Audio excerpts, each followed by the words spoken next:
thinking?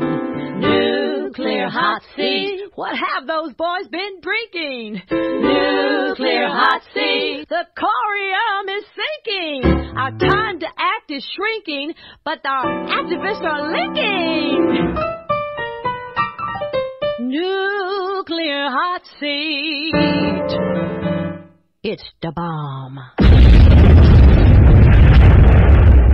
Welcome to Nuclear Hot Seat, the weekly international news magazine keeping you up to date on all things anti-nuclear. My name is Libbe HaLevy. I am the producer and host, as well as a survivor of the nuclear accident at 3 Mile Island from just 1 mile away. So I know what can happen when the nuclear so-called experts get it wrong. This week, we go to the other side of the world to hear about radioactive gold, uranium issues in the gold mining industry of South Africa. We speak with Mariette Liefferink, who is CEO of the Federation for a Sustainable Environment, widely recognized as the most prominent of the environmental activist stakeholders in the mining industry. Think Africa is safe from the majority of nuclear issues because there are only 2 commercial reactors on the whole continent? Think again. And fasten your seatbelts for a truly bumpy and revelatory interview. We also introduce a new feature this week, Social Media Super Tricks, weekly tips on how to get the most out of your anti-nuclear online presence with Dave Parrish of Fuku Friday Happy Hour Hangout. This 2-month series starts today, and trust me, we need this information to up our game. Plus, there will be numbnuts of the week, activist shout-outs, and more nuclear information than Bernie Sanders has yet mentioned during his blazing campaign trail talks. But we're hoping, Bernie. We're hoping. All of that coming up in just a few moments. Today is Tuesday, July 21st, 2015, and here is the week's anti-nuclear news. 3 weeks of news to catch you up on. I'm going to do my best. Starting off in Japan, where the government joyfully announced that 7,000 residents from the Fukushima town of Naraha will be able to return home permanently in September. What they don't bother to say is that the people are being forced back into their homes because Prime Minister Shinzo Abe is pressing to lift evacuation orders by March of 2017 and cut off compensation to victims of the disaster by 2018. This would force tens of thousands of refugees to go back to their homes. In Naraha, the entire town was declared a no-entry zone after the Fukushima nuclear disaster began on March 11 of 2011, but the evacuation order will be lifted on September 15, despite the fact that radioactive cesium is still being found in the tap water of the town. The Vice Minister of Economy, Trade and Industry, Yosuke Tagaki, said on July 16 that radioactive cesium amounts in the tap water are below the detectable level. However, last year in July, the Ministry of the Environment found up to 18,700 becquerels of radioactive cesium per kilogram of soil at the bottom of the reservoir at the Kido Dam in Naraha. And that's the source for the tap water. However, the Vice Minister said, "I think whether you think the water source is safe or not is a psychological issue." No, dude, it's not in the head, it's in the water, and they don't want it in their bodies. Pro-nuclear Prime Minister Abe says that the move is aimed at speeding up Fukushima's reconstruction. Others, however, believe that it is ass-covering and image-constructing in honor of the 2020 Radioactive Tokyo No-Olympics. That's what I'm calling them from now on, the No-Olympics.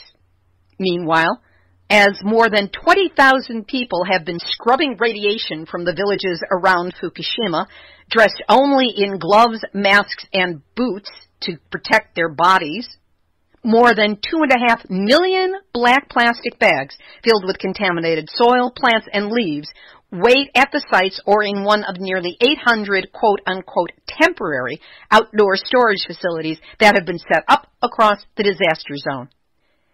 Is this what you would want to come home to? So what's going on at the disaster site? According to a document from TEPCO, Tokyo Electric Power Company, Nuclear fuel burned through the bottom of the containment vessel under Fukushima Reactor Unit 1. According to Shunichi Suzuki, a Tokyo Electric Power Company official who spoke at the 2014 International Research Institute for Nuclear Decommissioning Symposium, leakage we observed indicates melt-through. This is a very big problem. Ya think? As for the situation at Fukushima Daiichi, scientists from Japan's National Institute of Radiological Sciences, Hirosaki University, and Peking University in May 2015 issued a paper that stated that last year plutonium levels 10 million times normal were in the water below Fukushima reactors. The plutonium hit the record high off the coast in 2014, and that this water has been transported relatively long distances, according to this source. The scientists added that every sample taken from rivers flowing into the Pacific had plutonium-239, 240, 241, and 242 from the facility. Further, nuclear waste is overflowing into the Pacific Ocean at Fukushima. Radioactive water from a drainage canal has been spilling into the Pacific due to heavy rains from an approaching typhoon. TEPCO suspects that the rain has washed away mud and soil that contains radioactive materials. And with the approach on July 16 of tropical storm Nanka, was expecting torrential rainfall, landslides, and flooding, as well as the possibility of tidal waves. All of this just 15 miles away from the town of Naraha. And it's supposed to have nothing to do with their safety. And more water problems at Fukushima Daiichi, with 7,000 tons of radioactive water at risk of leaking into the ground that has to be removed from underground tunnels and other locations at Fukushima Daiichi. I love how this article calls it tainted water. Tainted. No, it's radioactive. This water could be found in at least 16 locations at the facility, including cable tunnels under reactors 2 and 3. The highest level of radioactive substances contained per liter was more than 60 times higher than the provisional standards for water that TEPCO may discharge within the facility site. And still, Prime Minister Abe Baby wants those nuclear plants all over the country to restart. And to that end, he's had Tokyo Electric Power Company invite the world's top nuclear agency to review the safety of its Kashiwazaki Kariwa facility to win international backing to resume operations at the world's largest atomic power plant. So who did TEPCO invite in? The International Atomic Energy Agency, IAEA, the world's largest promoter of nuclear everything. That's like the fox inviting another fox into the henhouse to inspect the chickens. What have those boys been drinking? Wait, maybe it's Nuclear Hot Seat, Nuclear Hot Seat, Nuclear Hot Seat, none that's out of the week. So what do you do if you've got all this buckwheat and there's not a single Jewish deli in sight to make kasha? Well, if you live in Kawauchi, Japan, only 15 minutes away from the Fukushima Daiichi nuclear disaster site, until recently part of the evacuation zone and still highly suspect when it comes to radiation levels in that buckwheat, you listen to a request made by the Kawauchi Tourism Association and make it into beer. That's right, Fukushima low malt imitation beer made using buckwheat grown locally. Too bad it doesn't have alcohol in it, because if you're going to be radiated from the inside out, you might as well be drunk. And that's why Kawauchi Tourism Association and Fukushima buckwheat near beer are this week's Nuclear Hot Seat, none that's out of the week. And how can they claim that Fukushima buckwheat is safe when Fukushima rice from 2014 exceeded radiation standards?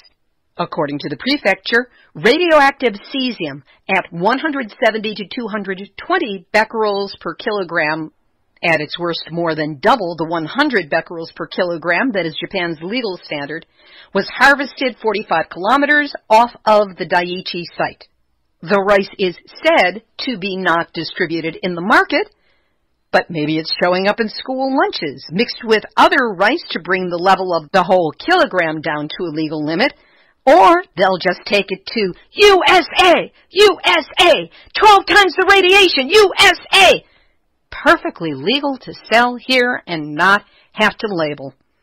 Tra-la, tra-lay. What's not making it into the media, except through social media, is that thousands of Japanese people have been demonstrating, marching through the streets against nuclear restarts, the loss of compensation to Fukushima refugees, and against the remilitarization of Japan. Prime Minister Abe's approval ratings have been falling, and it appears that his ability to bully the country into doing his will is slipping significantly. We'll keep you posted. Over to the U.S., where we're going to catch you up on what's been happening to our antique fleet of nuclear reactors with the nuclear hot seat duck and cover report. The Fort Calhoun nuclear station, 20 miles north of Omaha, was shut down on Monday, July 20th, because a water pump that helps with cooling began leaking. Back in 2011, Fort Calhoun was infamously surrounded by a flooding Missouri River and protected from Fukushima-style flooding only by an 8-foot inflatable berm that at one point deflated when a backhoe backed into it. The facility has been shut down for repairs for an extended period of time, but it looks like they're going to have to send it back to the shop for some more work.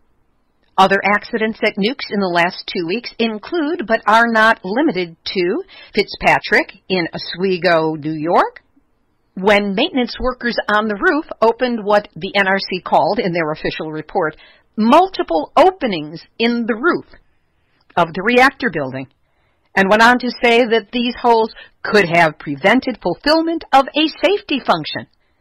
The site is still down and will continue to be so until the repairs can be completed.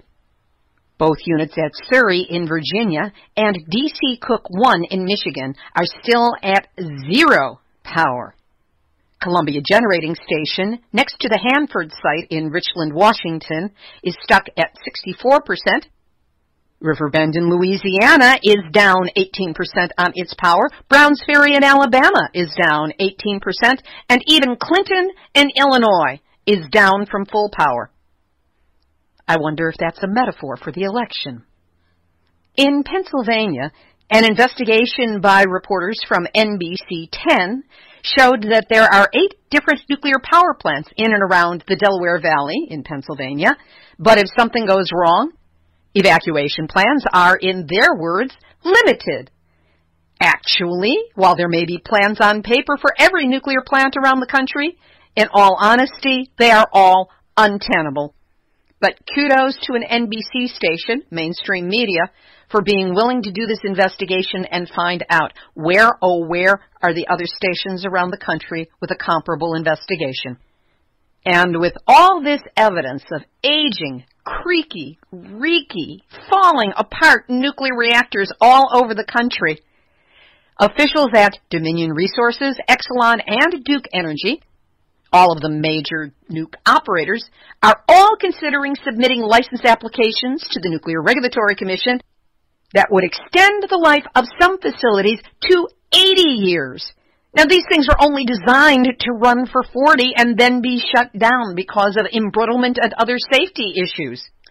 But because the NRC, the very definition of a captured agency, never met a nuclear operator it didn't love, about 3/4 of the U.S. nuclear fleet has already applied for and received licenses allowing them to operate for 60 years. And based on a campaign that was started by the nuke industry 4 years ago, when I was first doing Nuclear Hot Seat, under the catchy title, Is There Life After 60? Apparently Dominion, Exelon, and Duke are all going for that additional 20. Think of a 40-year-old car. Would you want to see it running and trusted until it went another 40 years? That's what we're facing here. And that's this week's Nuclear Hot Seat Duck and Cover Report. Things are heating up in the probe into the settlement surrounding the San Onofre shutdown, as search warrants have reportedly been executed. This is about the deal that stuck ratepayers with a $3.3 billion bill, 70% of what it will cost to shut down the defunct San Onofre nuclear power plant in San Clemente. State agents have now executed search warrants at the San Francisco headquarters of the Public Utilities Commission, as well as the Rosemead headquarters of Southern California Edison. Critics charge that the groundwork for the deal was struck at a closed-door meeting in Poland 2 years ago. Yes, that's right, Poland, the country. You think they were maybe trying to hide something? The meeting involved Michael Peavy, who was then president of the PUC, and an unnamed top executive of Southern California Edison. According to Gene Stone of the group Residents Organized for a Safe Environment and a longtime San Onofre activist, Edison knew that they were going to make more money decommissioning than they were to keep making electricity, so they tried to get the public to pay for the steam generator debacle, which they messed up. Kinda like the producers. We're following this one closely. In Fredericktown, Pennsylvania, high levels of radiation have been found in a stream that feeds into a water treatment plant for water that ends up in Pittsburgh. Lab results showed levels of radium-226 and radium-228 that were at 60 times the EPA drinking water standard. That's 60 times. As one activist is quoted saying, "There's something in here that's not supposed to be here."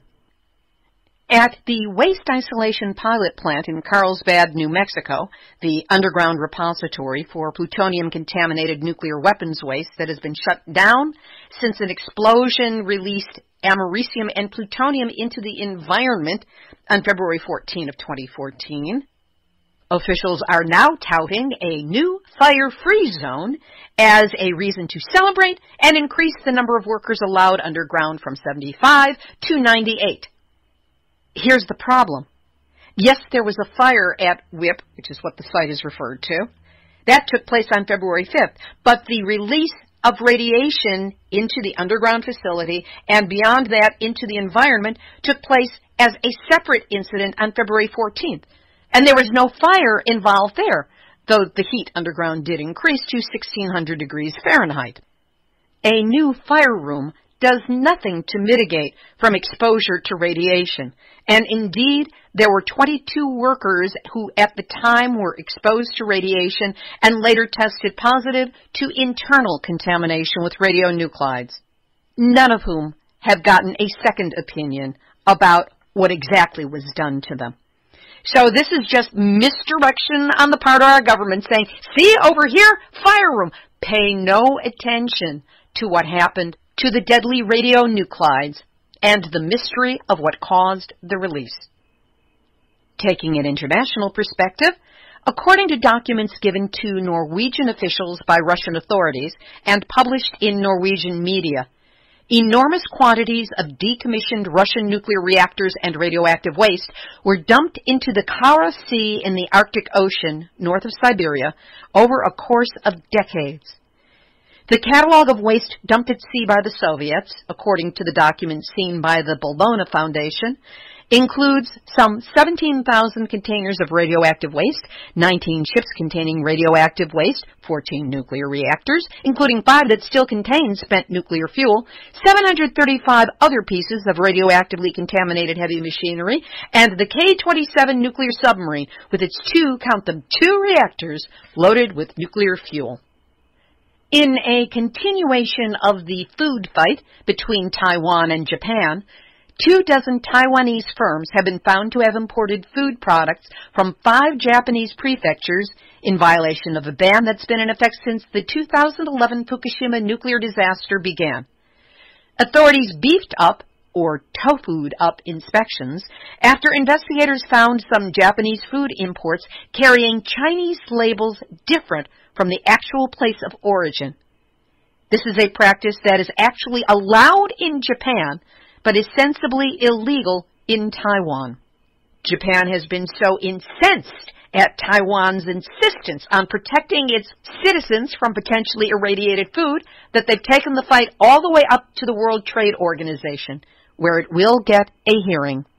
A large fire erupted at the Paluel nuclear power plant in Normandy, France on July 3rd. It took more than 6 hours before a team of 71 firefighters were able to fully extinguish it. No word of the cause of the fire or the damage to the facility.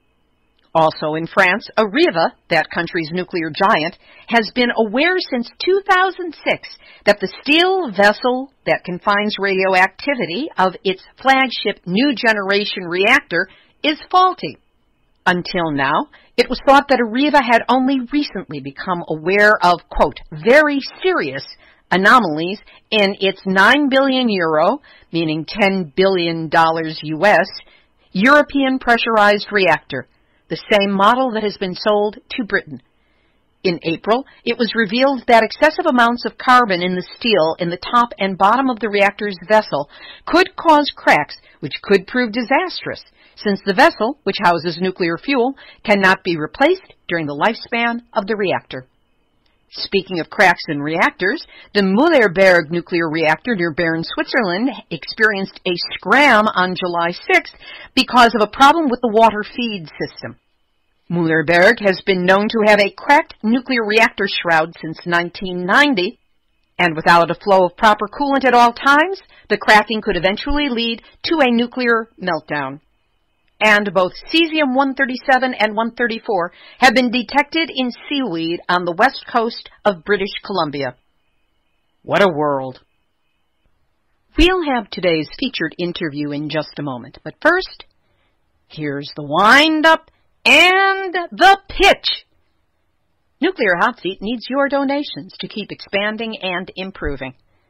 If you hear a change in audio quality this week, it's because I finally broke down and bought a needed microphone.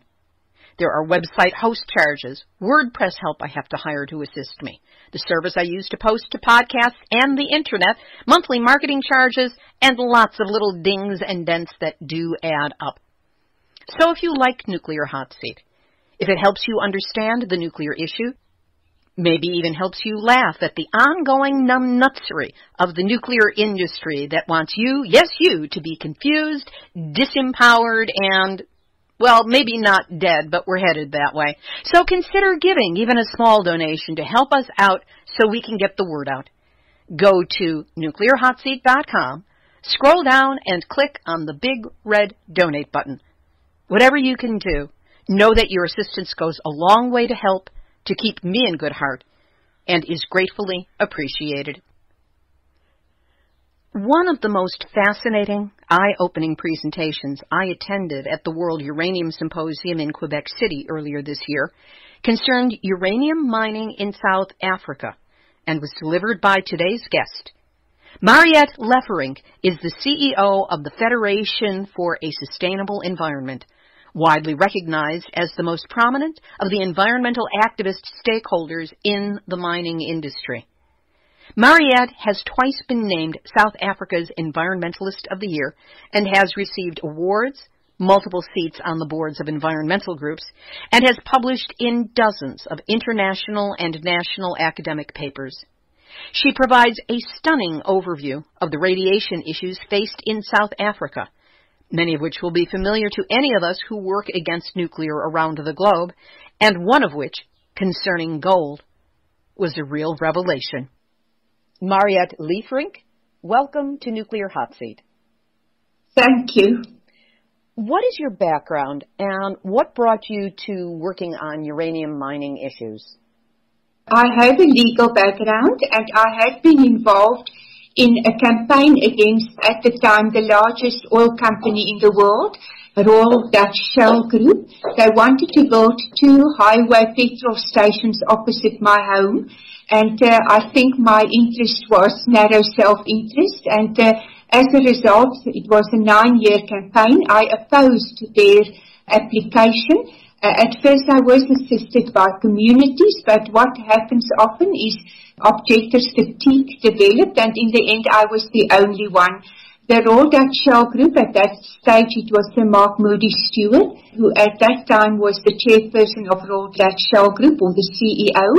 They then proposed that they would offer me, or they would want to make a proposal. Proposal turned out to be some significant benefits to myself, but I could not accept it. I then stated that it constituted a bribe. It contravened our National Environmental Management Act. And I stated that since I would be the only beneficiary, it would not be ethical for me to accept. At the same time, I was asked to speak at a preamble to the World Summit for Sustainable Development, which was held in Sandton in 2002, and I had to deliver a paper on my experience with Royal Dutch Shell Group. The night before I was to deliver my paper, the Shell personnel came to my house and they stated that they are withdrawing their entire application because they are sensitive to the concerns of the communities. They did honor their promise, but I still delivered my paper. It of course incurred significant wasted costs for Shell because they had bought out 23 properties. When I delivered my paper at the World Summit for Sustainable Development, it was very well received by the news media, and I was often featured in cartoons or even on front pages because I think it was sensational that one old woman could be successful against at that stage, the largest oil company in the world. And I think it gave me a false sense of grandiosity. I felt I was important, and it also made me realize that one single person can make a difference. It was after that campaign that I was approached by the 53 landowners of one of the richest gold and uranium mines in the world. That mine was owned at the time by Gold Fields, and they asked if I could assist them because their land could no longer be farmed because of the mining waste and also the dewatering of the underground groundwater. And I agreed to that, and that was how I started with regards to my advocacy, my lobbying, my whistleblowing in the gold mining industry. That's an extraordinary story. I love it. What is your current position? What are you doing now in the country, and how long have you been focused on the uranium mining and gold mining aspects? I started with gold and uranium mining in approximately 2003. I first focused on the gold mining industry, but as I developed an insight into the gold mining industry, as I've read more of the academic peer-reviewed papers, the government reports, I realized that the gold ore co-occurs with uranium, and that the tailings dams, that is the waste from gold mines, contain more than 600,000 tons of uranium.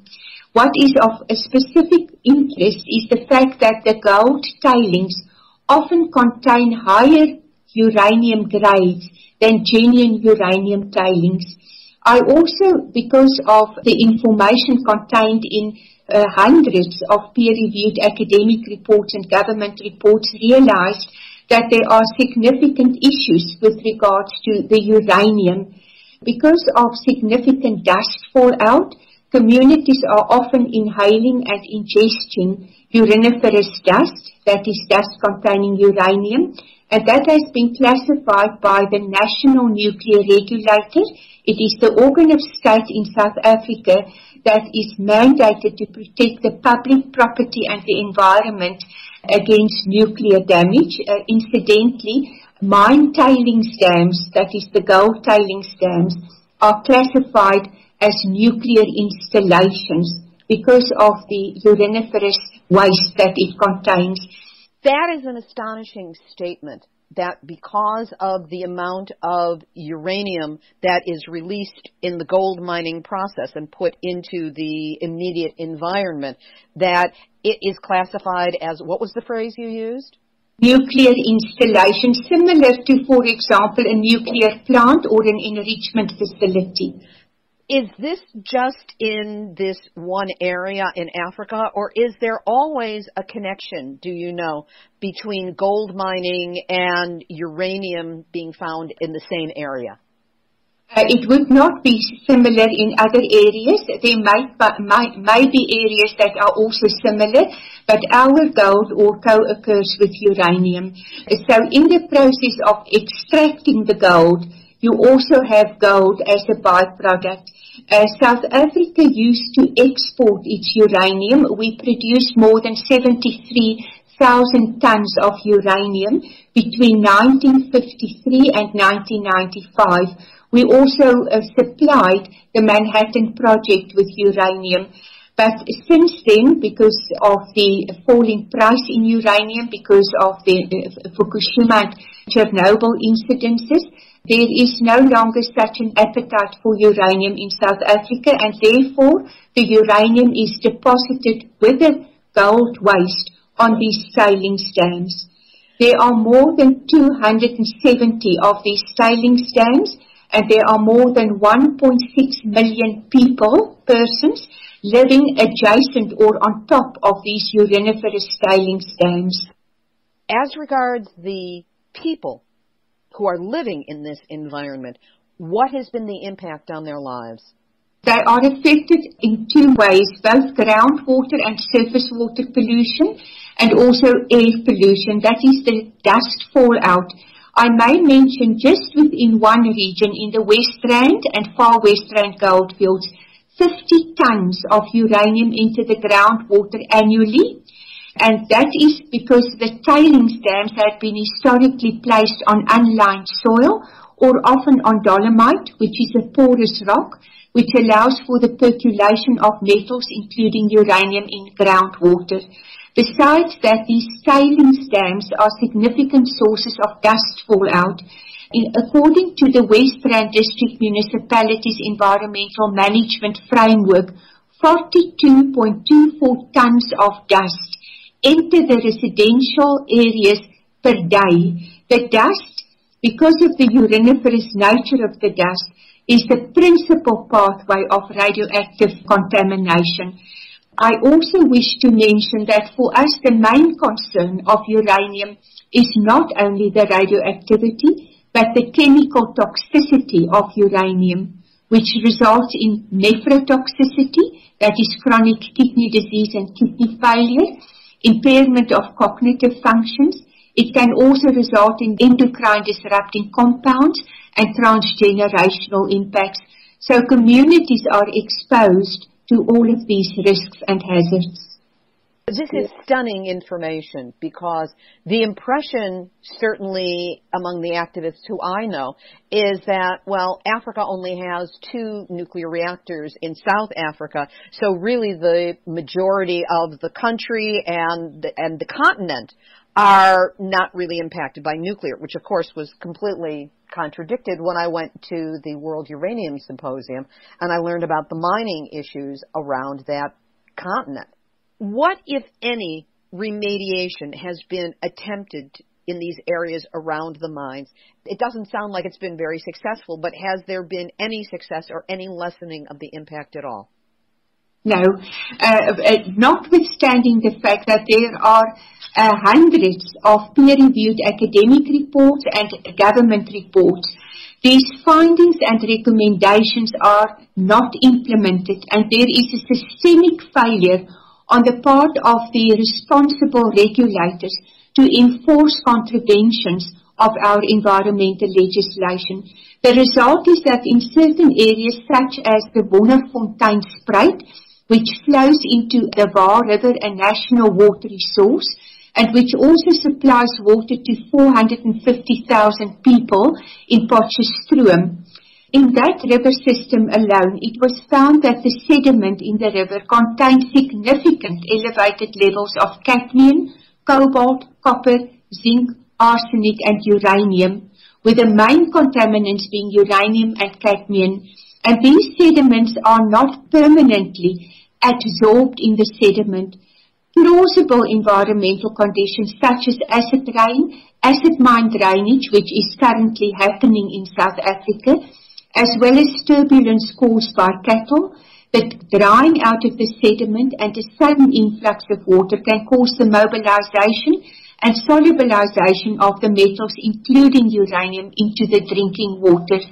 It was found by a researcher at the Northwest University in South Africa that the cattle that drink from the Wonderfonteinspruit, the uranium in their kidneys are 4,350 times higher than the uranium in cattle that do not drink from the river system. Oh my God. So it impacts not only on dust and on water, but it impacts also on cattle, on crops, as well as fish, eggs, meat, milk, and that of course has a far-reaching risk or hazard not only to communities living adjacent to mine dumps, but also to other communities.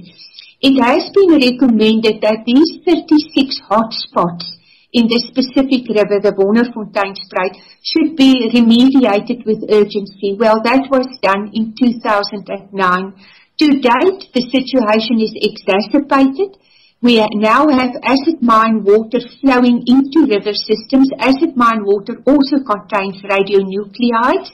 We also find that communities are now being located in low-cost housing on top of or adjacent to these uraniferous tailings dams. It has been estimated by our provincial government that there are 380 radioactive mine residue areas where people are now living. So it is not just inhalation and ingestion of uraniferous dust. It is the deposition of the dust on crops. It is the stay on a radioactive land, which of course is the inhalation of radon, and it's widely accepted that radon causes lung cancer. Most of these communities are poor, and because they are poor, they often have shacks, and the shacks do not have concrete foundations, so there is a direct exposure to the inhalation of radon. Besides that, they also use contaminated water, acid mine water, for spiritual rituals, that is for baptisms. For traditional medicine, they use the sediment as well as the water for certain spiritual cures.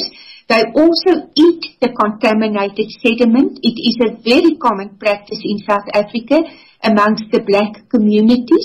It is a practice called geophasia or pica, where they eat this contaminated sediment and also sell it at certain taxi ranks.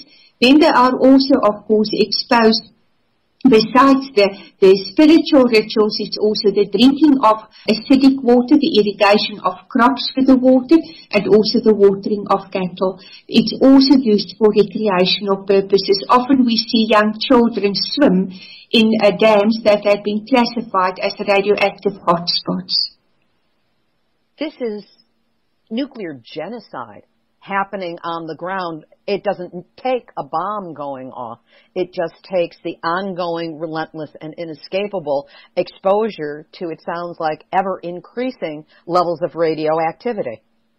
Yes, and I might just mention, it is not that our government officials are unacquainted with this.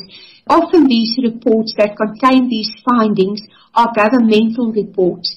Unfortunately, it is not implemented. So these reports exist in vain if the findings and recommendations are not being implemented. The work that you do, are you with an organization? Are you doing this on your own? And what is the approach that you are taking to the government and these regulatory bodies?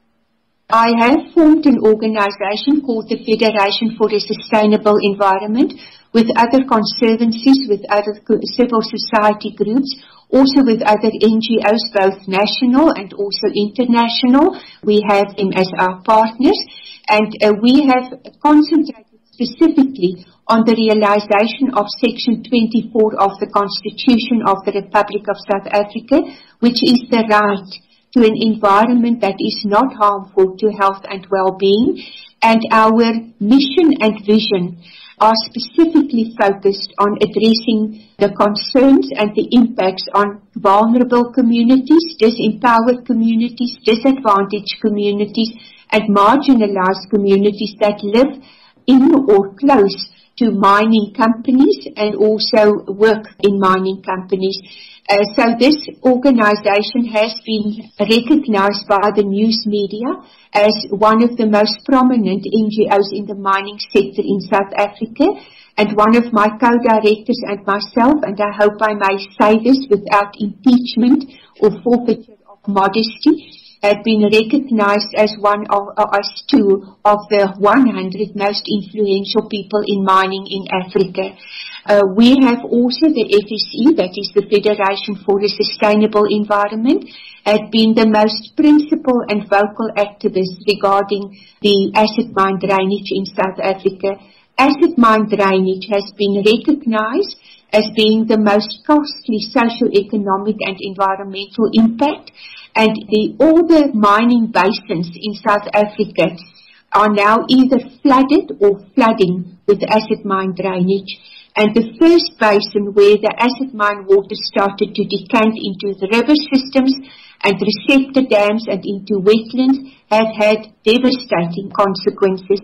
If I may just mention one of the receptor dams, such as the Robinson Lake, which used to be a recreational dam, when acid mine drainage decanted into the Robinson Dam in 2002, it resulted in a recreational dam becoming a declared radiation area with uranium levels at 16 milligrams per liter, which is 40,000 times above uranium in natural water.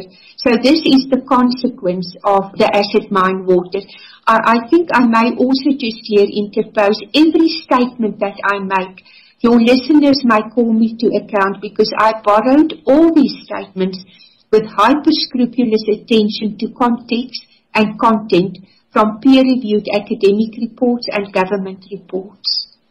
I don't think there's a single listener who is against nuclear who listens to this. I know we do have certain people who listen who are from the other side of the table, but I don't think any of us would dispute or contradict or come up against you because it's so clear the level of expertise that you come from.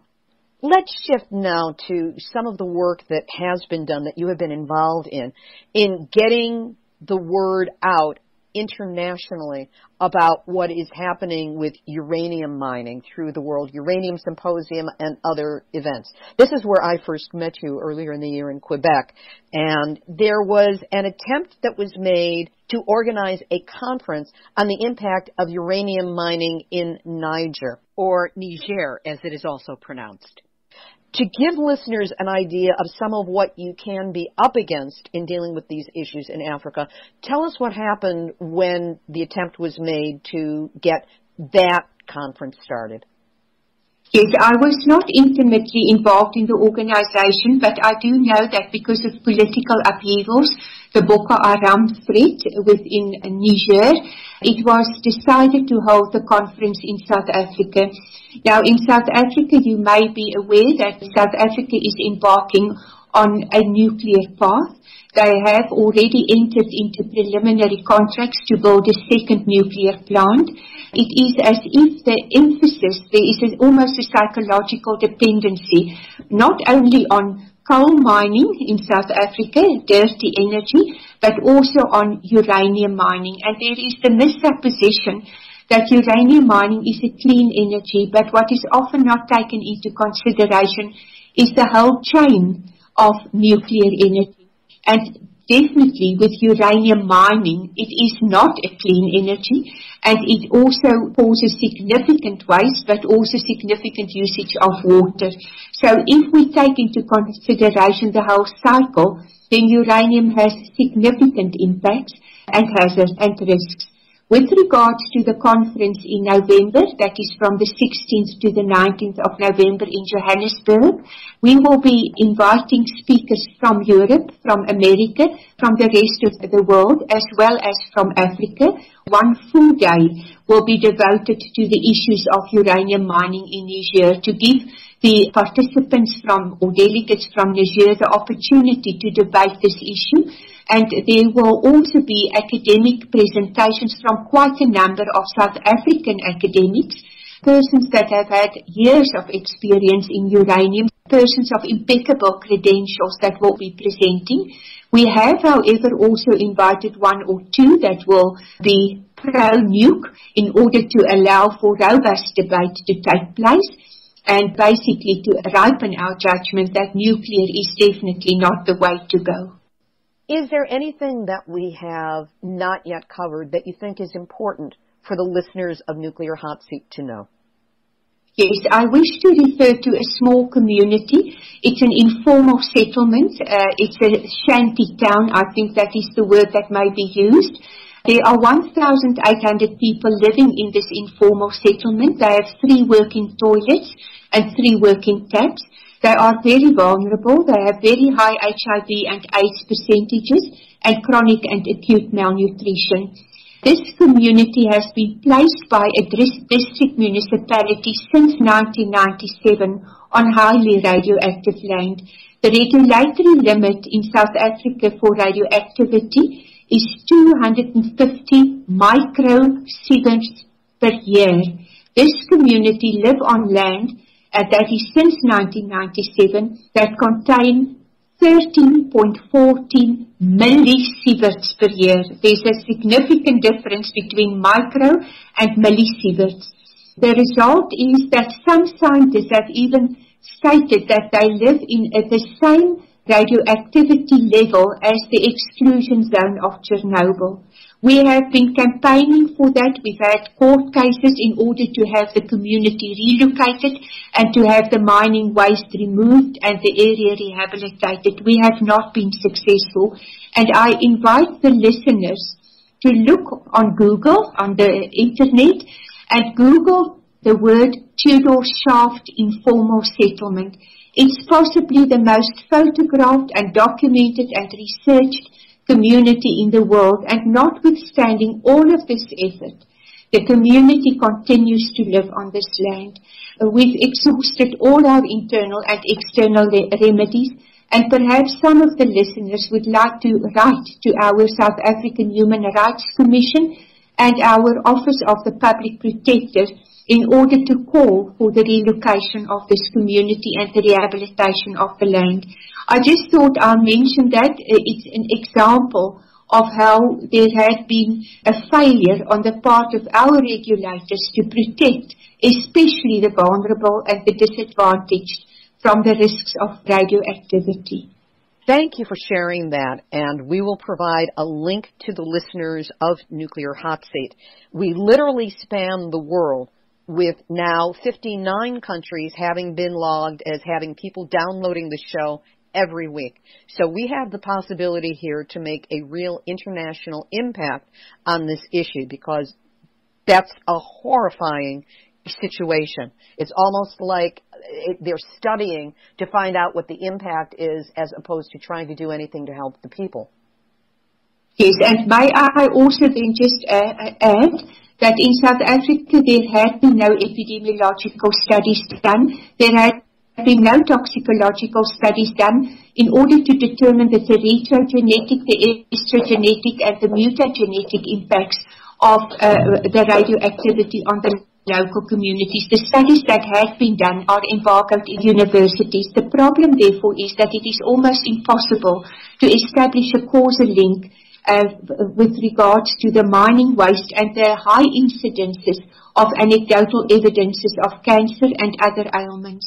So I am heartened to also report to your listeners that the World Health Organization, that is IARC, the International Agency for the Prevention of Cancer, has now embarked on a pilot study which is looking at the hair of communities living on or adjacent to uriniferous waste to see if the hair had accumulated uranium. So this is in a very early stage, almost an embryonic stage, but it is very heartening to know that at least there will be now a start made with regards to an epidemiological study. Well, it is clear, Mariette, that you are doing brilliant work, that you are networked literally internationally on this issue. You already have made impact, and you continue to make impact on the side of sanity and responsibility when it comes to the nuclear issue. Thank you. I want to thank you for being my guest this week on Nuclear Hot Seat. I thank you very much too, and I also wish you great success with your splendid show, and thank you also to your listeners. Mariette Liefferink of South Africa. We will have links to her organization, the Federation for a Sustainable Environment, and to the Nuclearization of Africa conference coming up in November. Both will be on the website, nuclearhotseat.com, under this episode, number 113. Our next guest is the irrepressible Dave Parrish of Operation Save the Earth. Dave hosts Fuku Friday Happy Hour Hangout every Friday at 4 to 6 Pacific Time to allow people the opportunity to just have a mental jam session on various nuclear issues. Of course, right now it's only open to those of you who can figure out Google+, which certainly limits the gene pool, but we're working on it. Dave is a genuine social media expert. It's what he does for a living. I know that we all need to up our social media game if we're going to keep growing the anti-nuclear movement. So I invited Dave to come up with a series of brief lessons about social media, steps we can take, why we need to take them. Nuclear Hot Seat will be running one of these every week for the next 2 months, so get out a pencil, take a few notes, and here's Dave with part 1 of Social Media Super Tricks. Hey guys, it's Dave here from Operation Save the Earth, and I'm here to bring you part 1 of our 8-part series, Social Media Super Tricks that you can use to help win this fight for Fukushima. Now, the history of social media goes all the way back to the beginning of mankind's history. As soon as we learned how to write and draw, that became our social media, a way to continue telling the story. Now that we have technology, though, that way of telling stories instantaneously, globally, has exploded over the last 20 years. And I'm here to tell you, I've seen it all, from CompuServe and AOL to Facebook and Google Plus today. But don't believe me, check out the numbers. They sure don't lie. Right now, there's 1.2 billion monthly users on Facebook. Almost 730 million users daily. And did you know there's over 3 billion Google searches done every single day? That's about 1 search per person on the web daily. That's right, there's over 3 billion worldwide users on the web and almost 2 billion smartphone mobile users. With numbers like that, it's easy to see why social change is happening at such a rapid pace now. From the Arab Spring till today, hacktivism, clicktivism, whichever you want to call it, you can see the results happening live. Instantaneously, globally, it'll pop up on your phone. Pretty neat, huh? So here's the deal. Whether you're a blogger, website owner, Facebook group user, Google Plus runner, it doesn't matter which social media platform you're on. If you're going to be on, be a producer. And if you're going to be a producer, put content out every single day. Because persistent and consistent leads the way. That's your super trick for this week, guys. We'll see you next time. That was Dave Parrish of Operation Save the Earth. To learn more about Dave's work against nukes, I've got a link up on the website, nuclearhotseat.com, under this episode, number 213.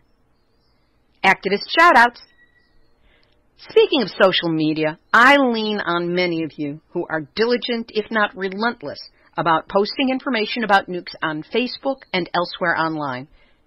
Specifically, this week I picked up on great work done by Erica Gray of the Virginia Sierra Club on the NRC's nuclear accident reports, Nelson Surgeon, who writes so movingly about the children of Fukushima and who shares obscure articles I haven't accessed anywhere else, Iori Mochizuki, who relocated from Tokyo to Romania to get out of Japan's radiation and who publishes Fukushima Diary, a steady source of information since the earliest days of Nuclear Hot Seat, and Hervé Courtois of Rainbow Warriors, researcher and voice of reason extraordinaire, and so many others. You know, we're all in this together. Mitakuye-osun is a word used by some Native American people to indicate we are all related. In truth, we are. And none of us can do this without all of us. So thanks to those of you whose work helps me understand the issues, get the facts, and share them with everyone else. And thanks to all of you who share this information on your social media sites and email. We are weaving the web of life, hopefully in time to save it. Here's today's final thought. In taking 2 weeks off to rest my nuclear-bruised brain, I came to a deeper understanding of how I need to up the visibility of this program, positioning this weekly piece of anti-nuclear weaponry to use what we've got and get it where it can do some more good. This presents a lot of challenges for me personally, but I can't not do it. So here goes. One of my first targets for increased visibility is LA Weekly, an arts and entertainment newspaper that's an institution in Southern California. Right now, LA Weekly is asking for nominations for its big, honking Best of LA edition in September. This issue is a huge deal and guarantees high visibility for those that win. I'm nominating Nuclear Hotseat as Best Podcast, and I need your votes to help me make the cut to get on the ballot. The podcast with the most votes at this point gets to the next level, so here's what you can do. If you are in Southern California, go to laweekly.com and click on the box in the banner that says, Vote in the Best of LA Readers Poll. That may have shifted location, so just search on the site and I know you'll find it. After that, follow the prompts to nominate Nuclear Hotseat. For those of you who are not in Southern California, especially those of you who responded to my Facebook call for nominations and were frustrated at not being able to vote, today I spoke with the managing editor of the newspaper about the problem. She's alerting their IT department to this WTF, and I'll have further information for you next time as to whether and how you'll be able to vote. This is especially pertinent for those of you who are outside the continental United States. For those of you who wasted time in a premature attempt to support me, I apologize for the time loss. Thank you for telling me about it, and hopefully it won't stop you from going back to the source once we figure out how to do it. As for the rest of this visibility campaign, there's more a-coming, so stay tuned. This has been Nuclear Hotseat for Tuesday, July 21st, 2015. Material from this week's program has been researched and compiled from ENEnews.com, Japan's National Institute of Radiological Sciences, Hirosaki University, Peking University, NHK Japan Times Mainichi, Greenpeace, Asia1.com, NeonNettle.com, Fukushima Diary and our friend Iori Mochizuki, Rainbow Warriors, Omaha.com, NBCPhiladelphia.com, UtilityDrive.com, CBSLocal.com, WTAE.com, KTUU, Alaska Dispatch News, DailyMail.co.uk, CurrentArgus.com, ReviewJournal.com, FuelFix.com, Pew Research Center, Gene Heddle of Eon3 on YouTube, TheGuardian.com, Telegraph.co.uk, Mining Awareness, SputnikNews.com, Le Figaro, Bologna.org, SCMP.com, Nuclear-News.net, TheGuardian.com, AJWAsahi.com, Silogs.com, Tokyo Electric Power Company, the well-paid but morally bankrupt Copy Drones at WorldNuclearNews.com, and the big-hearted, karmically correct members of the Nuclear Hotseat Facebook community, which you are all invited to join. Theme music written by me, sung by Marilee Weaver.